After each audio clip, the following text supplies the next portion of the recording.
Guys, हमारे channel में आपका हार्दिक स्वागत है।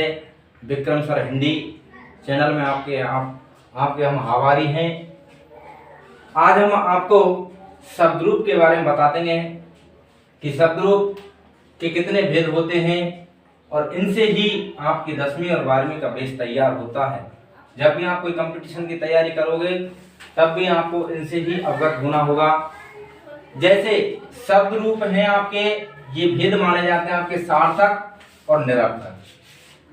सार्थक शब्द वे होते हैं से माने सहित और अर्थ माने होता है अर्थ, यानी जिन शब्दों का कोई अर्थ निकले वो ही क्या कहलाते हैं, सार्थक शब्द कहलाते हैं।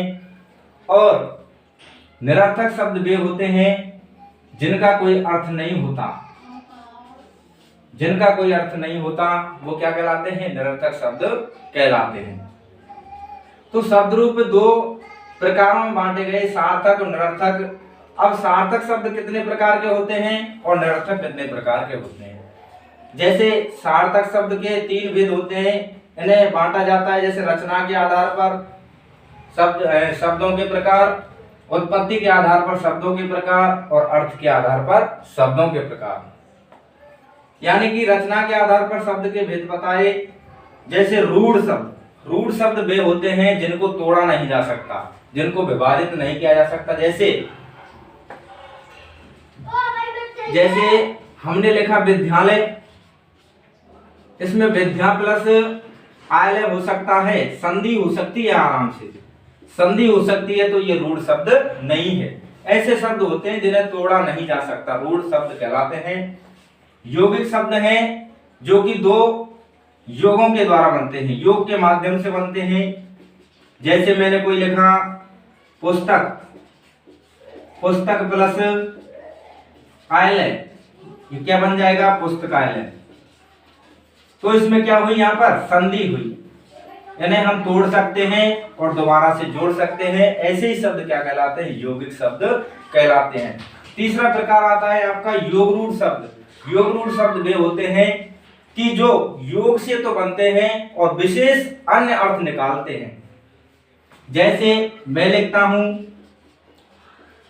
दशानन, दशानन को मैंने तोड़ा 10 प्लस आनंद, 10 प्लस आनंद तोड़ा। इसके बाद क्या बना, ये संधि बनी, दीर्घ संधि।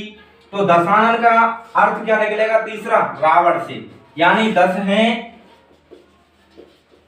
मुख जिसके विशेष अर्थ निकालेगा यहाँ पर, वो क्या कहलाएगा, रावण। तो अन्य अर्थ निकला, वो ही क्या कहलाते हैं, योग रूढ़, यानी यौगिक प्लस रूढ़ से मिलकर के जो शब्द बनते हैं वो ही योग रूढ़ शब्द कहलाते हैं। आगे आएगा उत्पत्ति के आधार पर शब्दों के भेद। तत्सम है, तद्भव है, विदेशी है, संकर है।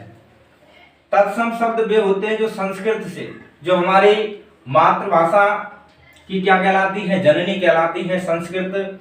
वे शब्द जो सीधे ही संस्कृत के होते हैं वो क्या कहलाते हैं, तत्सम शब्द कहलाते हैं।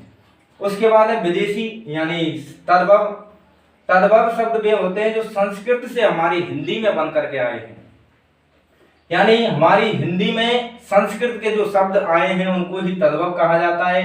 विदेशी आप जानते हैं कि जो विदेश से आते हैं, विदेशी भाषा से। जैसे आप लिख सकते हैं जैसे हेडमास्टर, ये भी क्या है, विदेशी शब्द है। एडवोकेट है, ये भी क्या है, विदेशी शब्द है। तो ऐसे शब्द क्या कहलाते हैं, विदेशी शब्द कहलाते हैं। संकर शब्द वे होते हैं जो हमारे द्वारा ही बनाए जाते हैं, यानी हमारे द्वारा ही वो बोले जाते हैं ग्रामीण भाषा में, वही क्या कहलाते हैं, संकर शब्द कहलाते हैं। उसके बाद अर्थ के आधार पर शब्द के भेद बताए। पर्यायवाची आता है, इसमें विलोम शब्द आता है, एकार्थी आता है, अनेकार्थी आता है। पर्यायवाची आप जानते हैं कि जैसे अनेक नाम होते हैं उनके, जैसे कमल है उसका सरोज होता है। और विलोम शब्द आप जानते हैं जो विपरीत अर्थ देते हैं, जैसे सुख का दुख हो सकता है, और आप जैसे उत्थान का पतन हो सकता है, ये क्या कहलाते हैं, विलोम शब्द कहलाते हैं। एकार्थी शब्द वे होते हैं जिनका एक अर्थ निकलता है। अनेकार्थी यानी एक अर्थ के अनेक अर्थ निकले, वो क्या कहलाएंगे, अनेकार्थी। तो ऐसे ही क्या है, ये शब्द के भेद माने जाते हैं। तो सार्थक शब्द कितने, प्रकार के, 3 प्रकार के, रचना के आधार पर, उत्पत्ति के आधार पर, अर्थ के आधार पर।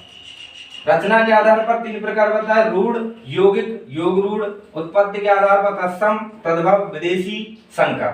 अर्थ के आधार पर 4 प्रकार बताए, पर्यायवाची, विलोम, एकार्थी और अनेकार्थी। उसके बाद कई बच्चे इनका अर्थ नहीं समझते हैं, ये होता क्या है। निरर्थक का मतलब जिनका कोई अर्थ नहीं होता है। जैसे विकारी का मतलब क्या है, जिसमें कोई विकार उत्पन्न होगा भाई। जैसे विकारी यानी वे शब्द होते हैं विकारी जिनमें लिंग, वचन, काल और कारक, यानी वे शब्द जो लिंग, वचन, काल, कारक के आधार पर जिनमें कोई क्या होता है, विकार उत्पन्न होता है।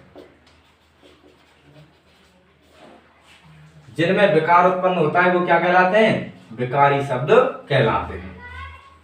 उसके बाद है आपका अविकारी, यानी वे शब्द जो लिंग, वचन, काल, कारक के आधार पर जिनमें कोई भी विकार उत्पन्न नहीं होगा वो क्या कहलाएंगे, अविकारी शब्द कहलाएंगे। अविकारी शब्द को दूसरा नाम भी दिया जाता है, इन्हें क्या कहते हैं, अव्य भी कहते हैं, अव्य भी कहा जाता है। अविकारी शब्द यानी वे शब्द जो लिंग, वचन, काल, कारक के आधार पर जिनमें कोई विकार उत्पन्न नहीं होगा उन्हें अविकारी शब्द कहा जाएगा, या फिर क्या कहा जाएगा, अव्य शब्द कहा जाएगा। विकारी बोलते हैं जिन्हें लिंग, वचन, काल, कारक के आधार पर जिनमें कोई विकार उत्पन्न होगा। तो ये है आपके शब्द रूप।